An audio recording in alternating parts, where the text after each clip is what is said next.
Okay. Hello, everybody. Welcome to Stone Avoid, your weekly show for everything new in Force of Will. Today I'm being joined with Don Bowie. Hey. Patrick Collins. Hello. I'm Jay Phillips. And this week we're going over the spoilers and everything else that's happened throughout the week, like the awesome, cool promos that hopefully everybody's gotten so far. Some people haven't gotten them in yet, like you, or have you gotten yours in yet? I didn't do anything. You didn't even send yours in? He helped us out. Yeah, I gave you He guys gave you his points. points.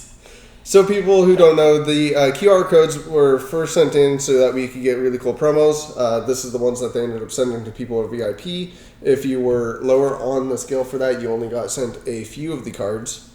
But either which way, on what rank you were. Yeah, the ranks. Which they're doing the ranks again, so that means that they're going to end up doing the promos again at some point. Don't know what kind of promos though. Yeah, they did the Ubers and a few of the special cosplay arts for this one. Well, they did the Ubers for the SKL set, which didn't have Ubers to begin with, so that's why they're doing Ubers. But that means it's probably not going to be Ubers for the next round of spoilers, unless it's going to be like super rares that were, heavily paid. I would like to have creatures and other super rares be the cool promos. Because we only have the Flip Prishia as the only Uber right now. Maybe right? even more cosplay cards. Or that. I don't like the cosplay cards that much. It sounds like a lot of people, enough creatures. people don't like them. Or maybe I'm wrong on that, but the company likes it a lot. Yeah. And I get why. It's a cool way to support people within the community, the cosplayers themselves, other people like that. So it's not bad. I actually do enjoy it on like the idea side of it. Just the actual execution looks cheap to me. But that's here and there. The one thing you guys do want to pay attention to is if you guys are watching this video, hopefully we've gotten this one out before the 19th, I think is the end of the promotional date for the current promotion going on. If you guys haven't done it already, the Ascension program thing's going on. We've talked about it a lot last time. You guys have probably seen it on Facebook and everywhere else by now. People either loving it or hating it. But make sure if you want to do the Ascension thing, you've gotten in all of your cards to get the promos sent in and everything like that before. I believe the 19th is the cutoff date for the promotion form. For the form.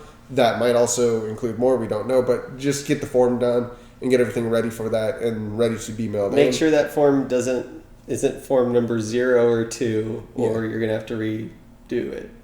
However, it's a really cool promotion, so definitely go check that out if you haven't already. Yeah. I think it's cool. And I'm doing it now. Just an update. Yeah, it's funny to see how many people like are off and on about wanting to finish it or not finish it. We just had another person stop in today to buy off another Benevere just to finish it off and send his in, which it's really sporadic. I keep seeing people come in very randomly. You guys might notice we're shooting again in the shop as opposed to in our little studio space. Yeah, we'll be back to the studio space here very soon. We're just here for convenience today, so yeah. Looking at Don, but yeah. It's my fault. It's all his fault. So outside that, those are the cool promotions that are going on right now, and the promotions that's happened in the past. They're definitely really cool. I like that they keep doing them, so hopefully Force will just keep doing really awesome things, and we'll stick with you for it. Outside that, the spoilers for last week were pretty awesome. I didn't realize that we're going to have more than 5 rulers this time around. What? Or did we get... How many rulers have they spoiled so far? 5. Is it just 5? Yeah. I think it's... For some reason, 5. the green-black ones that we'll get to later, I thought those were like more than the number. Yeah, to be honest, I was with you on that one. I thought there was already 2 wind ones revealed. I'm like, no, only the first one was wind white. And oh, yeah, no, I guess, yeah, it is the first set of... It's been wind white, blue, black, red, blue, red, white, green, black. Okay. So every color has been counted for twice. Okay. The green-black one just kind of took me by surprise. I had no idea. Well, it had to be green-black after showing the red white one. So let's go ahead and start off with the first set of spoilers for the week. We're not going to do them out of order like I did last time. We're just going to start with the red-white ones that came out on Friday? Yeah. Yeah, on Friday, which is Lumia, the Faded Rebirth. Really awesome art. I really like the aesthetic of the picture of this. The red-white ones, for some reason, are kind of my favorite right now, just for the looks of them. The Judgment is 1 white, 1 red, and a colorless, energize of light or fire. And at the end of your turn, return target resonator you control, or remove target resonator you control from the game, then put it back into its owner's field. So really cool blink effect at the end of turn. I really like this really ability. strong. It allows you to double trigger a lot of things. But it has to be rested. Oh yeah, sorry. Target rested resonator. I can't read today. So I it's couldn't read that's a today. little tough to pull off because So it wants to be aggressive. like one of the best ones I can think of is Percival, but you're not really attacking with Percival. No, it does kind of commit you to being swinging. The best target that comes to mind that's in the realms of red white, by the way. Like let's stay realistic. Okay. Let's try to be in 2 colors here because obviously you need at least red white in order to play this. If you ever want to flip this ruler, anyways. Yeah. But Earther, I think, comes off as the strongest card because it's a good attacker and it's got a great ability attached to it. Enter ability. So. Nameblot is good too, because he can swing at the end of turn. You just flicker him instead of sending him back into your hand. Yeah. He doesn't do the 400 damage though, but he is a 500. I think with fire. Yeah. That's kind of an awkward one. I think this is kind of probably targeted towards the limit cards.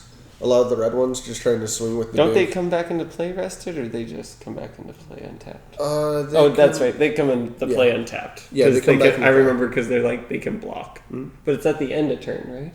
Yeah, it's at the end of turn, so I'm So guessing. Nameblot, dude. So he at the- comes back into play and then just bounces back to your hand. No, because it's already started the end of turn, right? Okay. So it's So you after keep. that. So I think you keep it because that trigger just disappears. Does he go back to your hand at the end of your opponent's turn? Maybe. I don't know. think it might be at the end of your turn. I don't return know it if back to Nameblot him. fits. Yeah, a lot of the value of him is trying to True, repin each. but it's an row. interesting thing. It to is do. cool. It does create a lot of interesting shenanigans. I can see that this card has potential probably as the sets keep going, as we get more cards. There's going to be more things with Enter the Battlefield Yeah. effects. I wouldn't be surprised Hopefully to see at a this red-white. be really good later.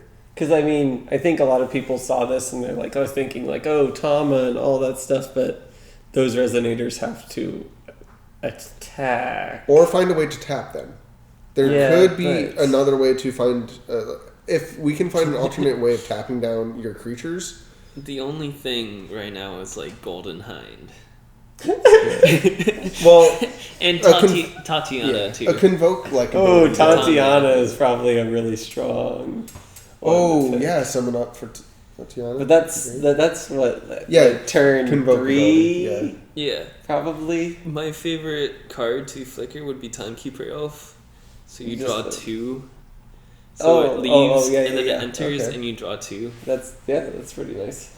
There's definitely things to look into this for. Like, I definitely think that there'll be some fun things experimented with. The other side is Lumia, Saint of the Crimson Lotus, I believe. 1,000 attack, 1,000 defense.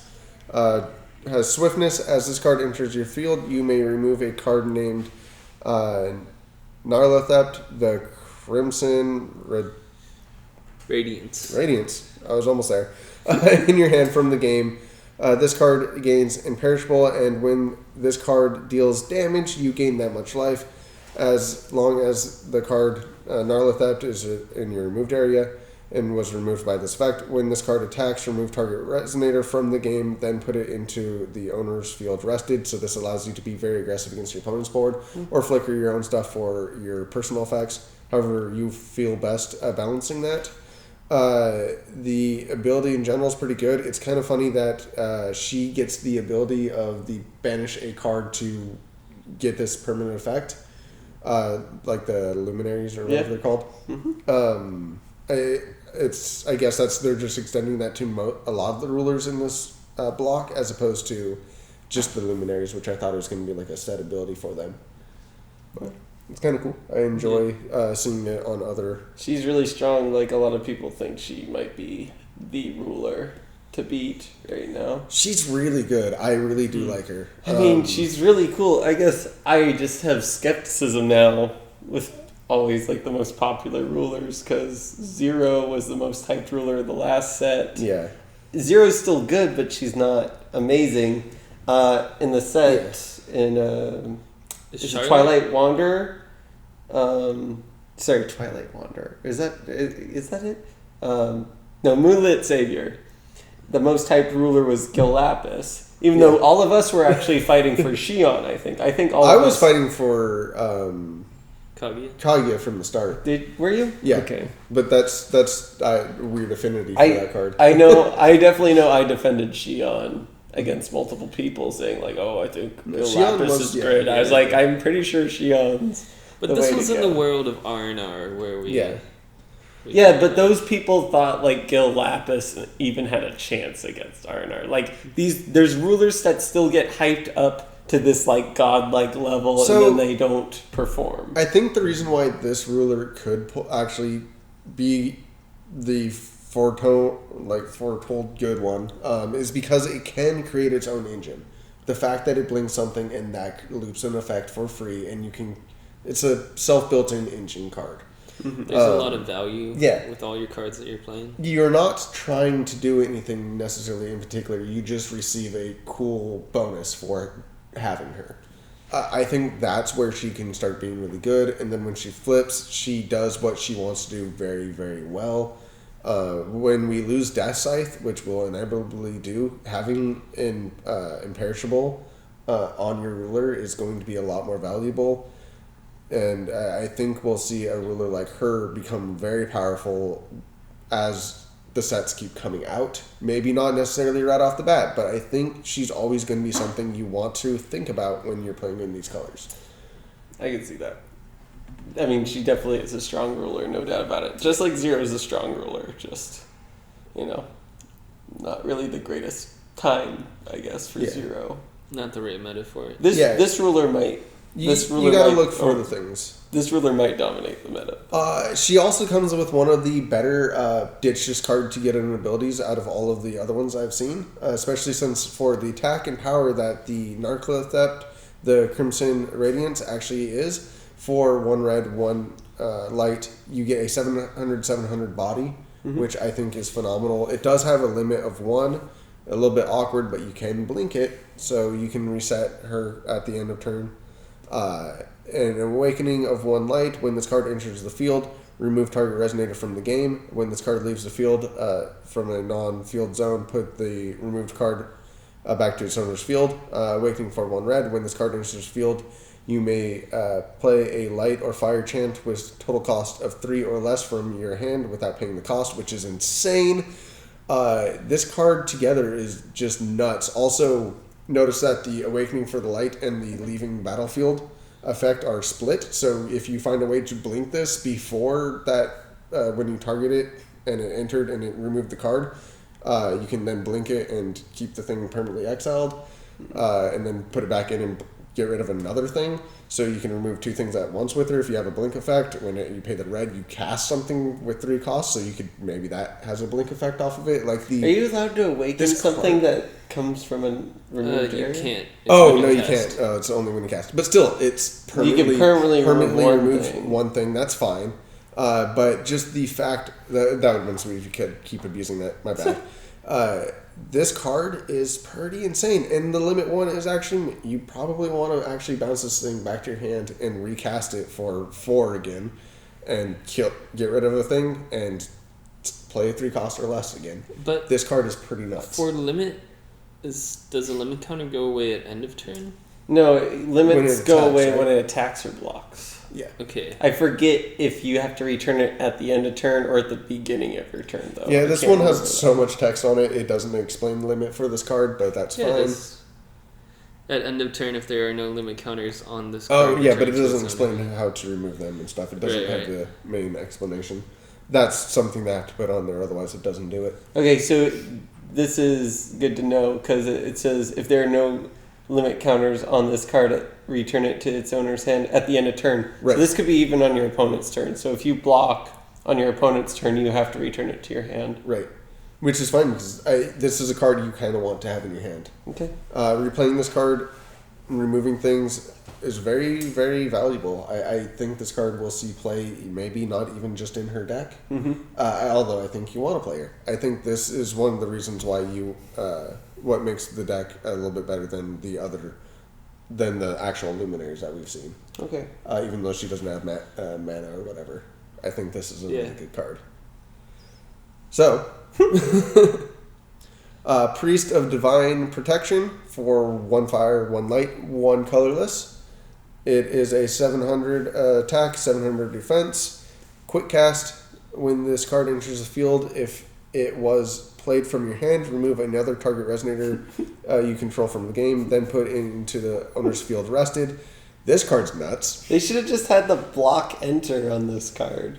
Like, that's what the block enter is just play it from your hand. Right, but then there's the enter gets turned off by what's his name from the really old set. It's a he's not in the dang he's not even format anymore. But he's in the older format. So no, it's one of those weird things where it doesn't really matter anymore. This effect is fine this way. I do think that maybe they should have used the keyword, but I'm perfectly fine with this card. I think that keyword is a bit clunky. It is definitely clunky, but I could have sworn in the past that Jordan's like, this keyword might come back eventually. Yeah.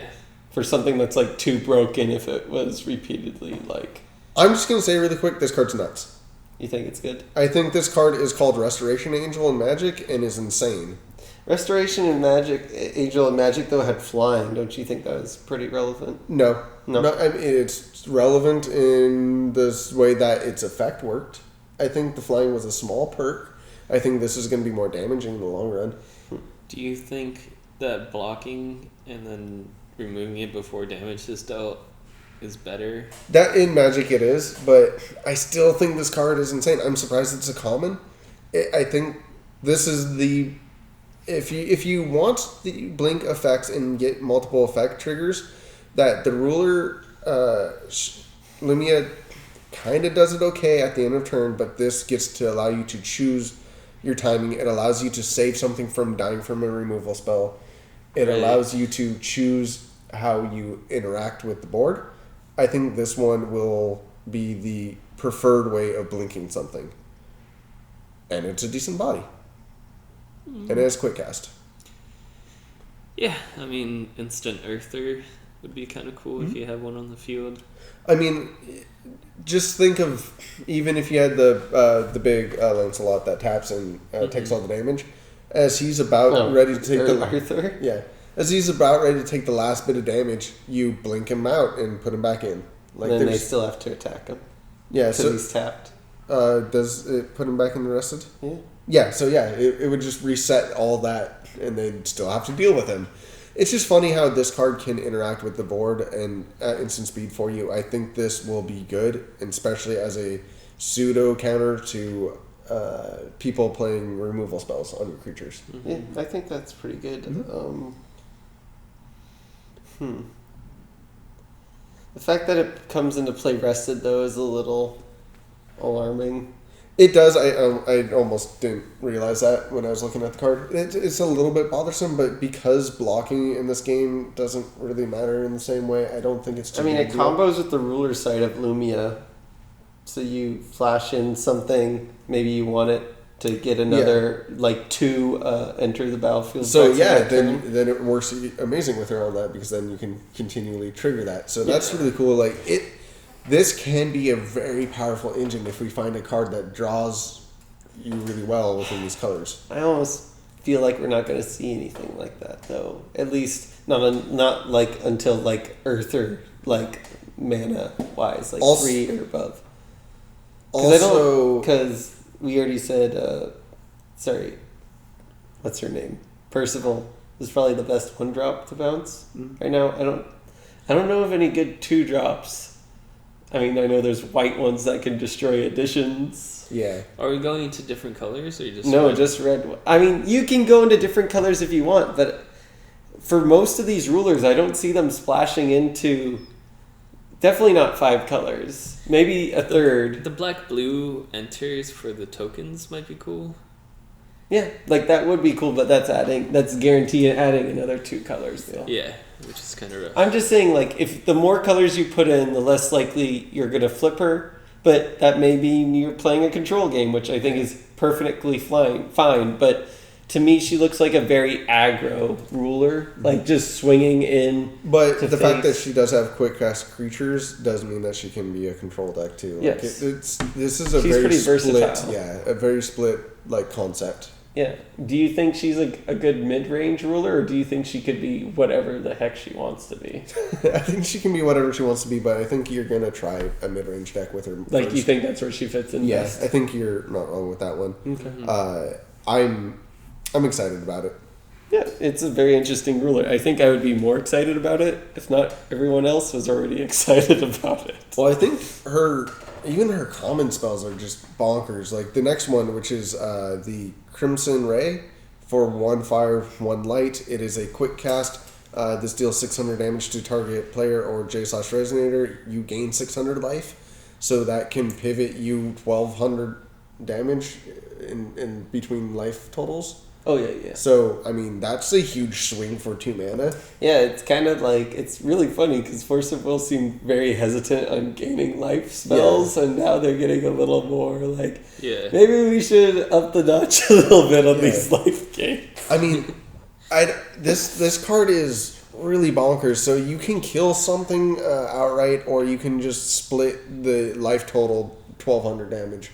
Like that's a huge difference for your opponent to try and overcome. It's almost like if you had hit them with a Gwyber at that point. Yeah, no, it's a great card. What was it, Lightning Helix in Magic? Yeah, it's a Lightning Helix, and this is a common card. I know we've only seen one of the. I think we see 1 rare and 1 super rare for her so far, which is the next one is the rare that we're gonna get to. Okay. But she just seems really powerful so far, for me anyways. The Lumia's Judgment for 1 fire, 1 light, and X. You get remove all non-Magic Stone, non-J ruler cards with the total of X or less from the game. And this is the rare that we get to see. And I'm a little bit sad about this card. I don't think it's as good as Take it away, Jay. I'm ultimately, without really getting into like the full spin of this card, I just believe it's relegated to the world of the sideboard most games, and it's not a main deckable card, even though it looks so amazing. Well, first I'm going to compare this to Heavenly Gust. Okay. So Heavenly Gust just killed 1 Regalia, and if you have a Torrent, it kills every 0 cost. And this is just same 2 costs, different colors, but mana fixing is pretty easy in Force of Will. Right, and it does pops them all. Yeah, it pops them But all. once again, that's another spell that's relegated to the Heavenly Gust kills all editions and Regalia, regardless of cost. Yeah. Right. And there's 3 costs. So you can play a Regalia on your turn and then pay 2 green to kill all your opponent's editions in Regalia. It's not just 0 cost. On average, this is going to have to be a 5 mana spell to really do the same work as Heavenly Gust. But they're both sideboard cards. I mean, I like it if red-white needs an out to some, like a Xion deck playing heavy Regalia or something like that, you know. I like this casted on 4 to get rid of the little hermit's hut thingy. That. Oh, you mean the Secluded Refuge. Secluded Refuge. Yeah. And then also gets rid of Zero's Familiar. Mm-hmm. It's a good card. I think it's versatile against like the green ramp decks because they play a lot of Elves, Thomas. And then you can remove little red, and they wouldn't get her stone and stuff like that. Mm-hmm. Yeah. But I feel like it's kind of on average is going to be so it's good against a lot of like those weird tech decks. However, when you get into something like that's going to be aggressive or mid range, or even control, and it's not trying to do a combo or a very techy thing, you're always going to be 2 mana behind whatever creature you're trying to kill. Control's not going to have anything on board for you anyways, or they'll just counter it. And mid-range, once again, they're just trying to play big things. You're not going to be able to counter the giant thing that they ramped into the same turn that, that they do that. You're just not going to have the same amount of will, especially since you're not in green. they play a Leviathan, and you're like, haha, cool, I can get rid of your Adam Brawley in a turn. And it just, it lacks in that ability to really counter the pillars of the format, and it deals great with techie things, and it's a great sideboard card. But I don't think it's main deck. That's my problem with it. Because it's 2 turns behind on average. I'm probably going to have to agree with you that it's not main deck. Yeah. But I think it's good Regalia removal. I think it's insane in limited. Oh my god, you play this as your bomb in limited, and you one-side board wipe your opponent late game, and you're like, haha, little things get you. On that topic, we've said a lot of cards are super bomby and limited. No. So, but no, I think that's a good thing, because that means we're probably going to look forward to another great limited set. Format. Oh yeah, no, I'm really excited for... Because a lot of these cards look strong. Was so good. I am so confused as to what the best color combo is going to be honest. Yeah, so the last Curse of Frozen Casket that's out right now, the last limited format that we played with that, I wanted to play that like every week because it's by far my favorite of the limited formats we've ever had. Other than Cube. Yeah, other than Cube, of course. But Cube is permanent and stays around. It's like the new thing that on the block. I would actually want to draft or play sealed of the new set more than the Cube some days, just because it's super fresh and interactive. And yeah, it's worn off now. Like, I'm not going to crack packs anymore, but yeah, the more I look at this and the more I'm like, I really want to try this, and the more I want to try and mix the two together. Yeah, I'm pretty sure almost every spoiler article we're just like, oh yeah, this would be great unlimited. So I thought I should point that out. And the fact that so many of those things that we just talked about were at common. Yeah. Oh my! Like, are you kidding me right now? You get one good rare and I'm very happy that there's not very much vanilla right now. But to be honest, I think we normally get a lot of the vanilla near the very end of the spoilers. Start to run out of the cool ideas for the new set. And the last one that we had for that week was the Awakened Magic Stone of Earth, which is the Fire and Light Dual Stone, Shock Rocks, whatever you want to call them. It's okay, Jay. I will concede to your guys' continuous badgering of me of what it should be, a Shock Rock. Pop Rock. Yeah, Pop Rocks. I would actually prefer that one, just for the nostalgia of Pop Rocks. Candy. And yes, the Exploding Stomachs. Look that up on YouTube. You're already here, might as well. If you control Lumia, the Rebirth, or her other side, this enters the field untapped. If you don't, then you have to pay 300 life, which is a very minute payment. And when you do Judgment of a Light Ruler, recover this card, which is insane. Yeah. So if you're lucky enough to have gotten 3 of these out and to flip your ruler is now free if you're playing Lumia. And if you're playing a lot of other Light Rulers, most times this is going to make it free.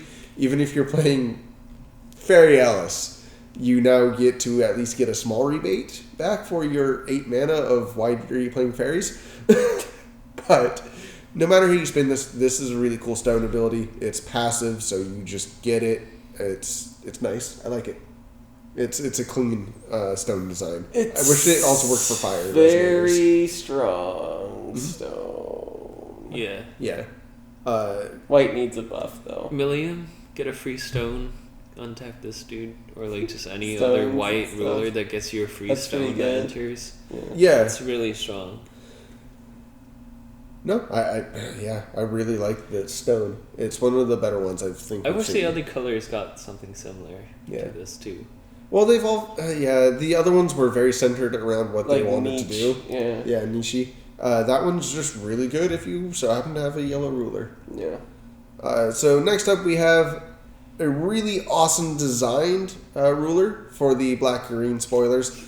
It's a unique way for them to try to make rulers. I'm definitely hope that we see other things like this. His name is Lilias. Title Agent of Salvation. What he just said. The text on that one's really weird to read. He is a human. He is Judgment for 0, energy of green or black. and no other abilities on the front. So, what do you guys think about that front side? I'm very interested in what's on the back side. Oh, but come on, every ruler we've had to talk about the front. Okay, on his other side, he is a myth. This card contains no battle, which has been seen on 2 other flipped cards so far, I think. Or one sorry, other. just R and R. Yeah. So he's got to be good, right? Nine-Tailed Fox is his name, and this card cannot be destroyed, so I like that already. Banish a Wind Resonator, a Dark Resonator, and Killing Stone. Search your deck or removed area or cards with outside of the game for a Wind or Dark Chimera Resonator and put that into your field. If you search your deck, shuffle it, play this ability only once per turn, and then also tap. Shuffle target card named Killing Stone from your graveyard into your Magic Stone, so you get to sacrifice 3 things for 1, is his ability. I love this card. And Patrick loves it. I love cheating in giant monsters. It is nice that you can't counter it, but you do have to pay a hefty price to actually accomplish this goal. Yeah. And it's all it does is try to get in big thing. Like, what would be fair price, though? I wish that it was similar to the blue-black ruler, where it was like it asks for a resonator that is a wind and darkness resonator, but a wind resonator and a darkness resonator, and you needing 2 sacrifices plus the stone. Like maybe if we cut it down to 1 sacrifice and the stone, that gets better for me. Like I don't want to lose so many resources to do something. I feel like 3 things is a little bit of a hefty price for what ultimately could be a very limited selection of cards to do this with. Of course, I'm going to throw it out there that we do only have the common Chimera right now. However, this is uncommon. But there's not a lot of Chimera. Is there any Chimeras in the past sets? No. This is a brand new archetype. It could not see any more support after this, or it could. We don't know. So we're pinned to whatever they give us for our super rare or rare, or if they even give them to us, which you know they're going to for this set.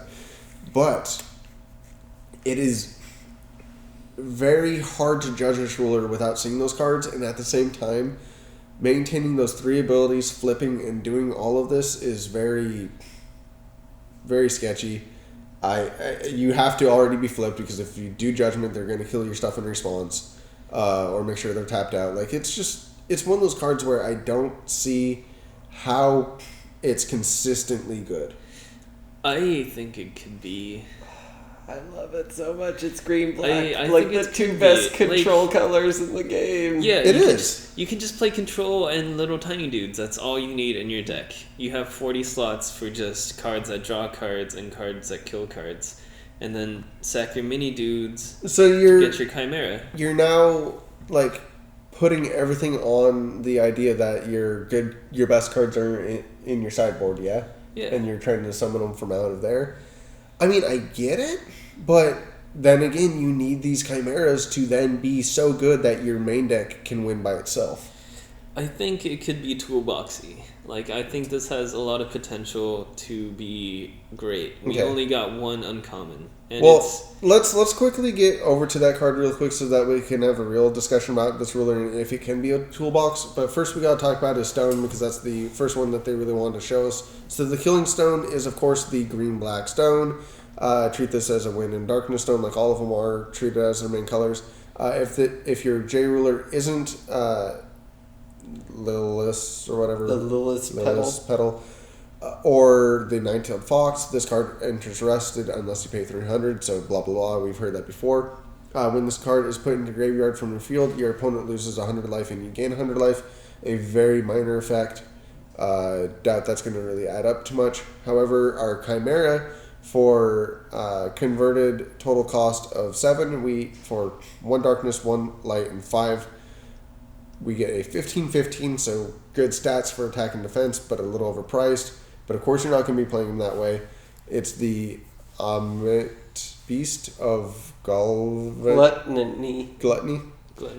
Okay. Hopefully they do like a 7 Sins Chimera thing, That so we would be get cool. 7 Chimeras. When this card Probably. enters your field, destroy target resonator. If you do, you gain that much life equals to its defense. I like this card under the idea of it's when it enters the battlefield, not when cast, so you can keep destroying stuff by blinking it. So this could be a really cool effect in other decks. However, if you just want to toolbox him with the ruler, I get that this is the uncommon, so we definitely have to see the super rare and rare before I make a final judgment on this. But as it stands right now, if this is the effect that you're going for, is this really a ruler that you think is viable? No, not at all. Love this card. Mm. I think it's amazing. I think you suffer from the big stompy, Maybe I like do. you just really Maybe I want do. Godzilla all the time. But I just love sometimes cheating Godzilla's not things enough. in. Like, there's this crappy Reborn card from, I think, the BFA that's like, if 3 Resonators died on the field this turn, return a Resonator back from the graveyard into play. This ruler combos so well with that card. It makes reborning things a lot easier because now it's 2 colorless mana to reborn something now. Okay. You sack 2 things, cast this guy, reborn something else, or if they somehow kill this on its enter, you reborn it. Like, I see so much just weird, crazy stuff going on with this card. And I get that, and that's really cool, but then a lot of things are like, I need this to do this, to do this, and it's all these like little like things wanting to web together. Yeah. As opposed to most combos that are successful and work are like, it so happens to do these things, and it just naturally builds the deck out. Like the way that Lumia starts blinking stuff is all of that just, it's an engine, it keeps going. This doesn't have an engine. You've got to assemble your pieces. You've got to build your Voltron. It doesn't just kind of like naturally spawn out of nowhere. I don't know. Building my Voltron sounds amazing. I mean, building Voltron is pretty worth it. Just sacking my monkey trapped in life since it comes back to my hand for 100 life, and then playing my Tama that draws a card. Now, I could see that the reason why this could be a playable ruler is that you can do it at instant speed. You can just decide to sack them. Yeah, if someone In response targets to your something? thingamajiggers. That's really cool, and then you get the cool effect and whatnot. But then you already have to be flipped, and the ruler doesn't do anything else. It doesn't provide you with any means of, I'm trying to do this linear strategy, and you can't then tech out your ruler for something that's more strategic, because when you tech out, you now have this big blob of uncastable creatures. Why? Because you're no longer going to be cheating in your 7-costed dude on early turns. You're no longer... If you build a deck, a thing to try to make this viable, how do you change your ruler and tech out towards a deck that's strong against you while maintaining a viable deck at that point? I don't see how this is a convertible deck, how it's not just a linear smashy thing deck. I don't see how this is a techie deck. How does this hold up if you need to switch out for some reason? If you need an alternate win condition, is the only way that you're going to get there is through big things, and is that going to be enough? Maybe. 15-15 is pretty big. It's all... It really depends on the chimeras. Yeah. It definitely has potential. It could definitely... Okay. But then you're If going to have it to does depend on the chimeras, as again, I'm the one who stated to these guys it's an uncommon, okay? If you saw this card in a past set, what do you think its rarity would be? This card is really, really good. At 7 cost, it puts it above what the rare beast was at 15-15. So I don't see an uncommon to be unexpected. If this is 5 mana for 15-15 that blops something when it enters the battlefield, rare or super rare. But at 7 mana, I can understand how this is at the rarity that it is. I think there was a 15-15 uncommon before. There was, but In the that, past it, set, the Ox King. it didn't have an effect. The Yeah, effect an on this effect, should be just not a come into play effect. right, but into the battlefield effects can be inherently more broken. So I understand pushing the rarity on this. I can understand this card being a rare.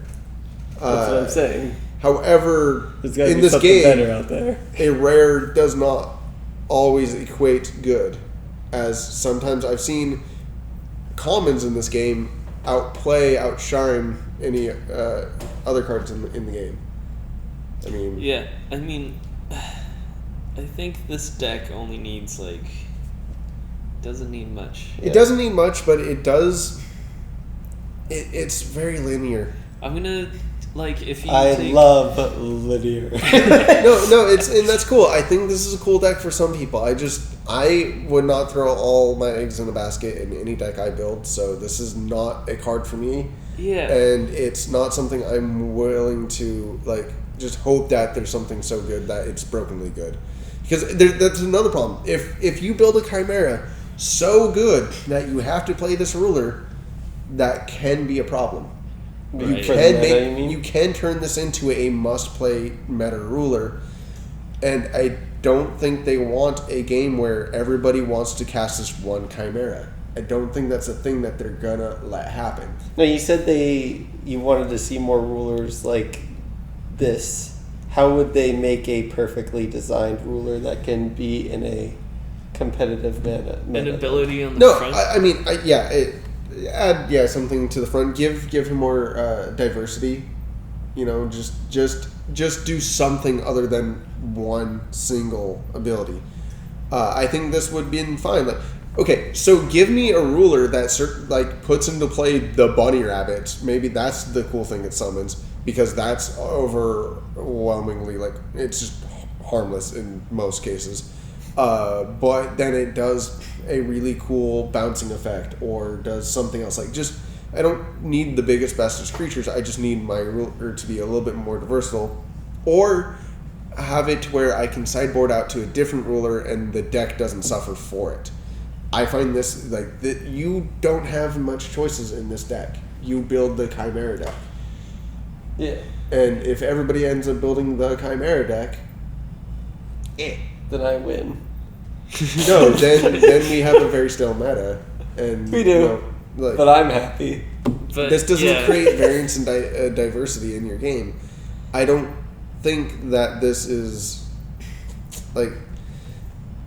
It's a cool concept. It's just I don't want it to be the best thing ever, and I don't think it will be. And I think we'll ultimately forget about this ruler in the history of things unless it's broken. This is like the only ruler that I want in Uber. Like, really. Yeah. I mean, I really dig it. It's like the new Valentina, the Sack 2, but this one just adds a stone and it gets a card from outside of the game onto the field. But the Valentina does so much more. Like, the versatility of Valentina. The fact that you're constantly minusing things, and on the front side, like, you have all these natural abilities from the start of it. She can provide her own engine when she flips. Like, you start actually doing various things, and you can switch out that ruler for a better ruler later on if you need to.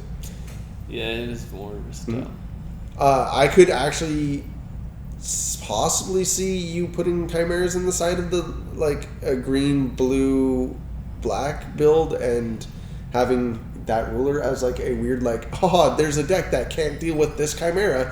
Let me sideboard into this ruler and have this one really good win condition against you. I think that could possibly happen.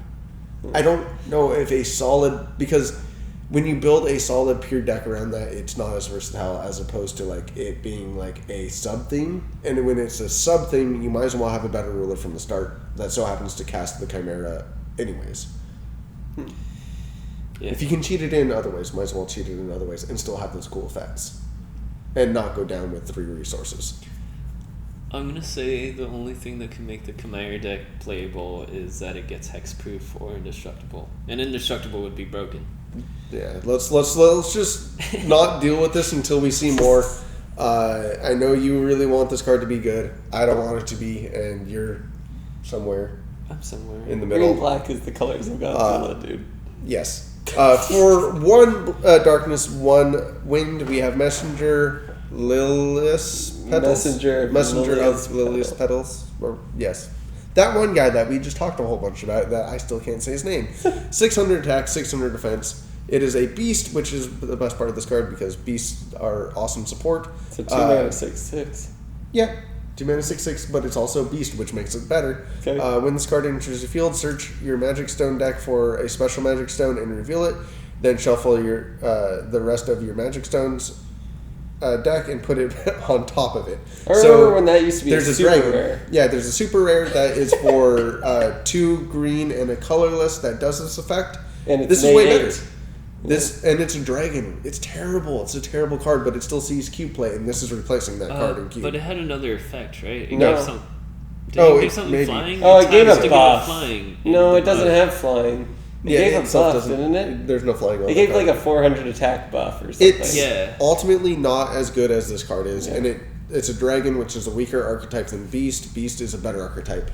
Ratatosker. You can flash this in with the Ratatosker and fix your next Magic Stone draw.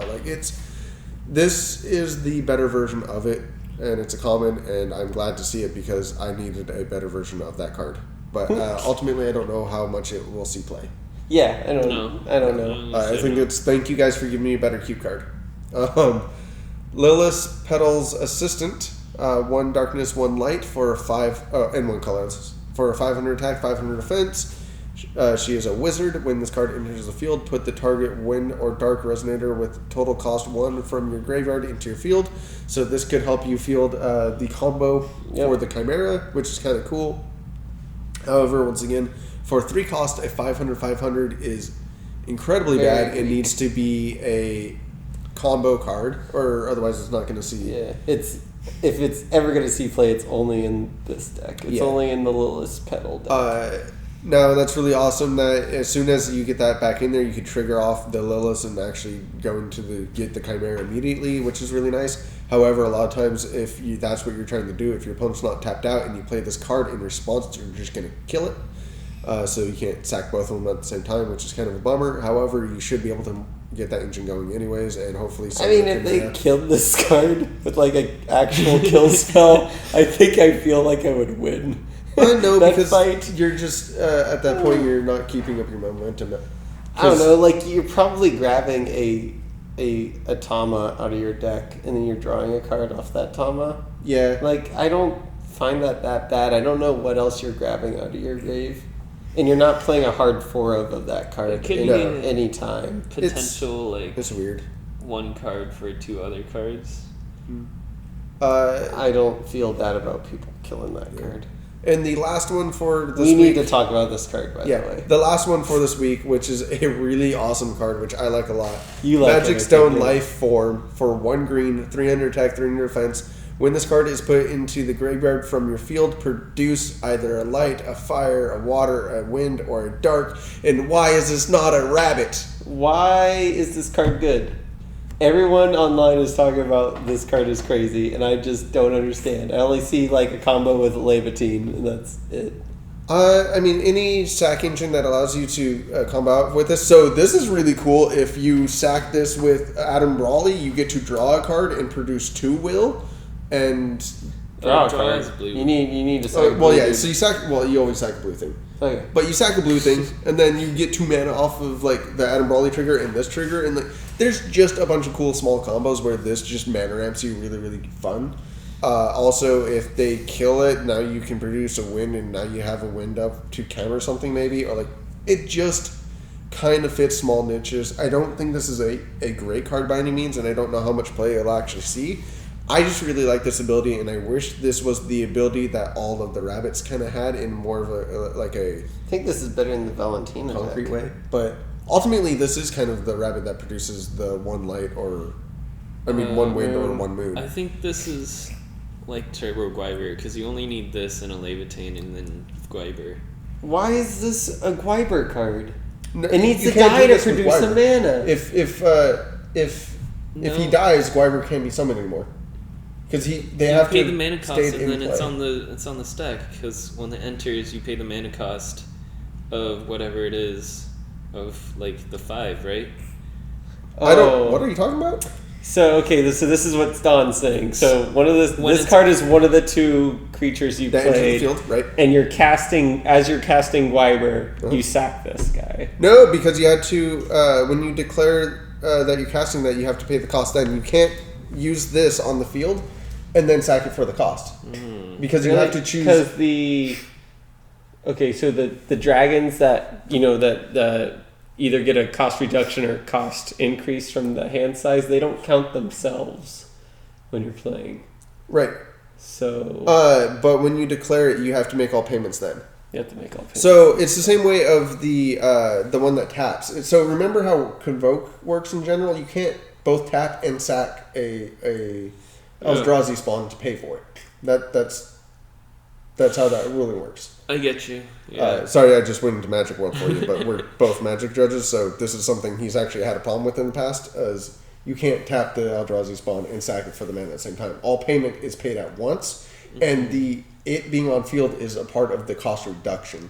So you make payments, and then cost reductions happen after that. So you make a cost reduction and then payment. But still, it doesn't allow you to sack within that feature. You are deciding all these things at the same time. Then it resolves. Did somebody tell you that? Is this on I did not. I just judge forum somewhere? No. No, yeah. Unless somebody from Force of Will tells us directly that that's some magical way you can do this, you cannot. Don't try that, because it's probably not going to work the way you want it to. Because you're looking to pay all of these, and this might be a Magic thing. This is where I might be getting this confused one, but you can't sack this for the cost of the dragon, because it needs two things. Unless it's the red dragon. Unless it's the red dragon. All crazy kids take magic pills. Is that the right acronym? Yeah. So announce, determine cost. Mm-hmm. What's K? I don't know. Yeah. I don't know the acronym. Either way, it's not designed to be able to count as a cost reduction, then sack it, because then you're losing it's no longer providing its cost reduction. Okay. You're trying to do it all at once. That's like a linear thing. You're like, start from A, go to Z all at once. Then you can put things on stack before and after. But during the resolving of that thing, you're not going to be doing all that. Okay. Just don't do that unless there's a ruling that I don't know about. Don't take that officially. Okay. So then, why is this good? Why can't I just play Sacred Elf? No, you can just play other things. This isn't the best thing in the world. I think it's a great card. It's just not the best thing in the world, though. If it had its own sack outlet, if it was actually a rabbit, it would be better. But it's no better than the rabbit, I think. Yeah, I don't really know why this is. It's a decent effect. But it's not playable, right? Who would play this? No one would just give up their creature for a mana. This is gonna be a dead draw most of the time. You have to play a sack outlet with this card. There's no point to not play a sack outlet with, you only play this card if you have a sack outlet. No, yeah, this is a weird niche card that I think is a combo based card. Mm-hmm. I think goes in with Adam Brawley, so that way you get the mana on the same turn that you played him. Play 2 Gwivers. Yeah, you can play 2 Gwivers off that Adam Brawley. I think this is an Adam Brawley food chain card, where you're gonna just keep pumping out a ton of mana with sacking them and putting them in and doing stuff. So you play an Elsa's Little Scout, this dude, and then turn to. No, as soon as this guy is out and you have the blue cat, so you have a blue and green guy, you can immediately do that in Brawley, as opposed to the elves where you had to tap them or wait to tap them. So they don't have to survive a full turn for you to get his mana off of him. So immediately on the same turn that you have both the blue guy and this guy, you immediately get to get the will from Adam Brawley's trigger and his trigger, so now you have 2 will to do something with. So you're just increasing the amount of mana that you're doing in that combo that already existed. If this was in the days of Alice's World, this card would have been broken, because now you would have been that much quicker at casting Alice's World. Yeah. You tap out all of your stones and produce 2 blue will to play Alice's World. And Magic Life Form is an uncommon resonator name too. Mm-hmm. Also, so this is really cool. So this card, and you do that and Brawley, make 2 mana, and then you play rewriting laws and untap 2 of your stones, and then like you just get this really cool. Let's move on. Yeah, sorry, we're going off in a weird direction here, guys. I'm sorry. I didn't want to talk about that card, but that's you guys asked me why it's possibly good, and that's the best I could come up with. It's good in a combo deck, and that's about it. Please, in the description down below, tell me why I'm stupid and the card's terrible, or tell Don why it's amazing and I'm right. I don't know. Please let us know, because it's something that I don't know too much about, but it is something worth talking about, even if Patrick doesn't want to talk about it. We killed it. But definitely, let's stop beating the dead horse. Move on to the PR cards that are coming out for next month. Did we get a stone for that ruler? The green block. Yeah, we talked about it. We talked about that immediately because it's kind of necessary for its effect of losing you a ton of resources and sucking. Yeah. But we have a really awesome promo, which is one that I'm going to go buy offline because I don't know if we're going to get it in store.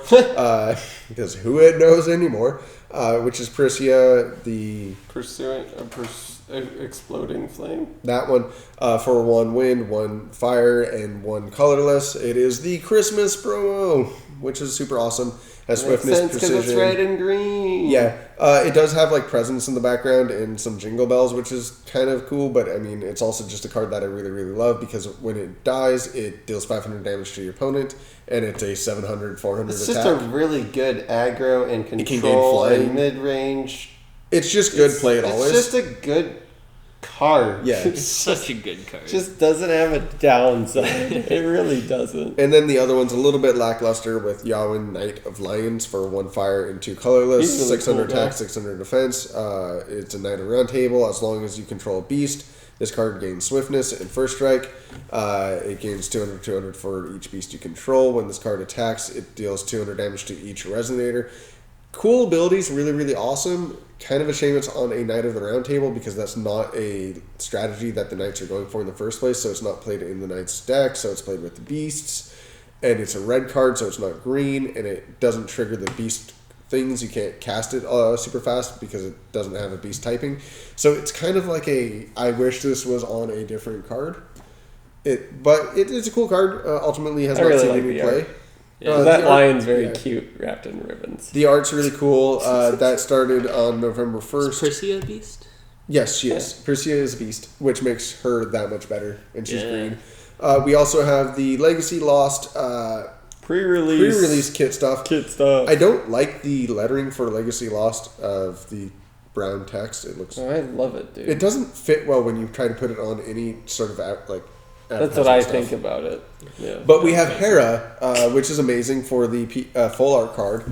Ooh. It is 1 blue, 1 colorless, 500, 500. When it enters battlefield, destroy target regalia and draw a card. And it's amazing. Sorry, I'm trying to figure out what that red thing is. And somehow this was impossible to find in full art when she was first printed. like her full art is for some reason like really, really hard to It's find. what made me give up collecting full arts. It's like I only need 1 for the cube, and I'm fine. I used to get full arts for the entire playset of every deck I had, and it was Hera's that broke me of that because I couldn't find them.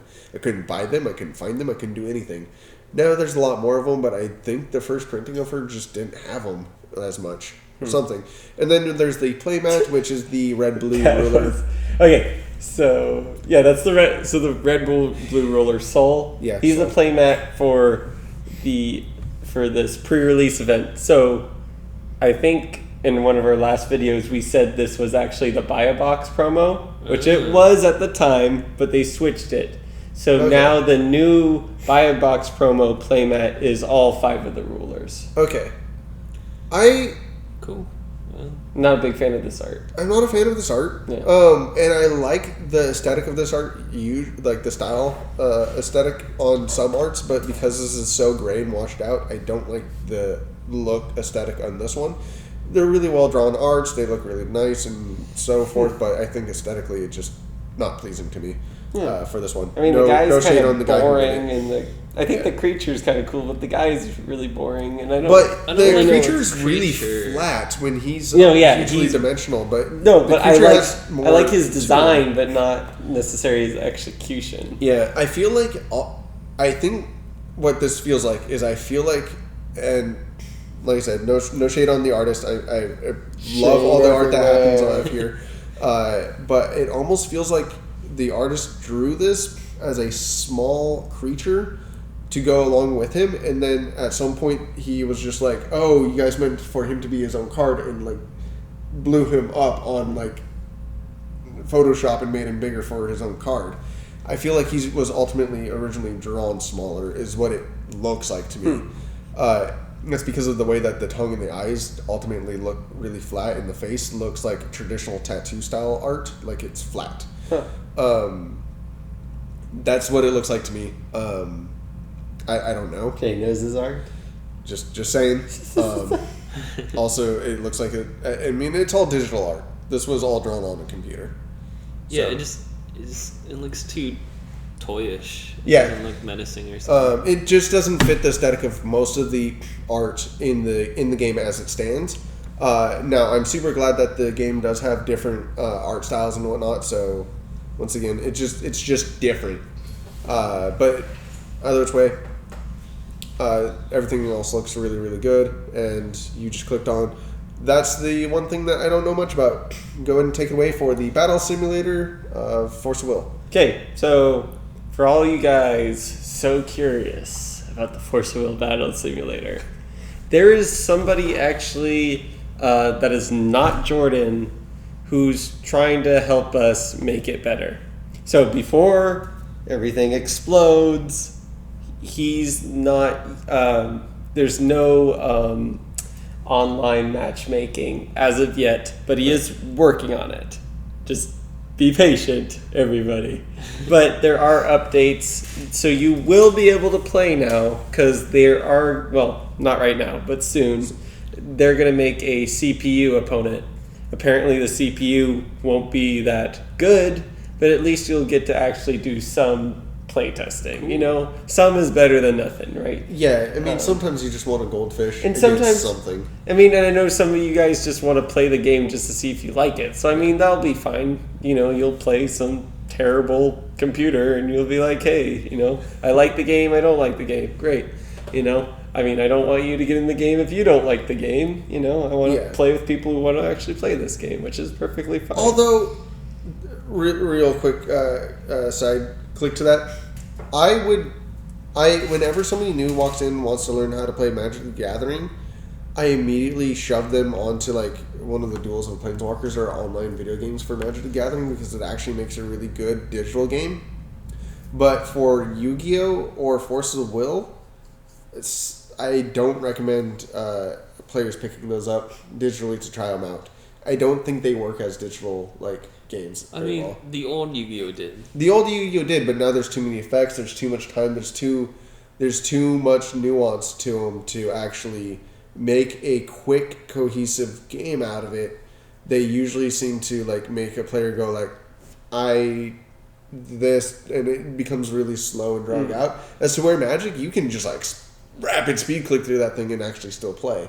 It works. I don't know if this is where I want to send new players. New players, I want them to come into the store, sit down, and play with one of the demo decks or something like that. Mm-hmm. I think that's where we really benefit from new players learning the game. Of course, that means you got to have somebody to teach them and all that fun stuff. And yes, this is great because you don't need an actual person there.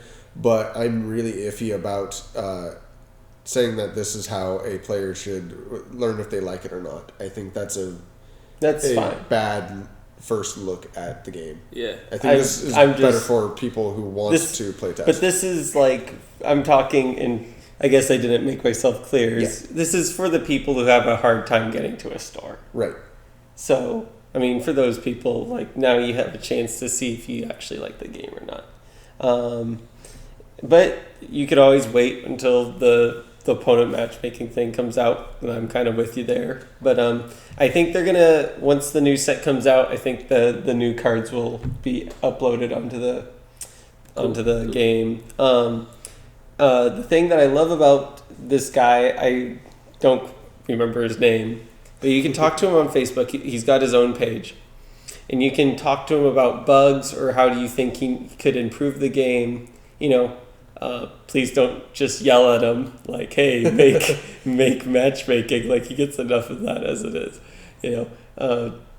If try to because we found out that Magic Suites didn't work, or at least Don found out the hard way. Yeah, I wrecked you because of that. But yeah, so just these guys are trying very hard to, make this community stronger and better. So I have to say thanks to these guys. It's cool that they have this Force of Will battle simulator support. It's like it's not just Jordan. There's other people that we're getting in contact with. Mm-hmm. Yeah, which I find very interesting. And there's more really cute little chibi arts for the characters on there, so you can also just go look at that, because that's one of my favorite things to see Zero as a little chibi character. Yeah, so cute. They'll be adding new chibi arts too. Mm-hmm. So that's about all that we have for this week. I think we've just about covered everything we possibly could. Mm-hmm. So unless there's anything else you guys want to say, I think we can go ahead and close it out for this week. No, I think we're... All right. So as always, I'm Jay Phillips, joined as always with Patrick Collins and Don Bowie.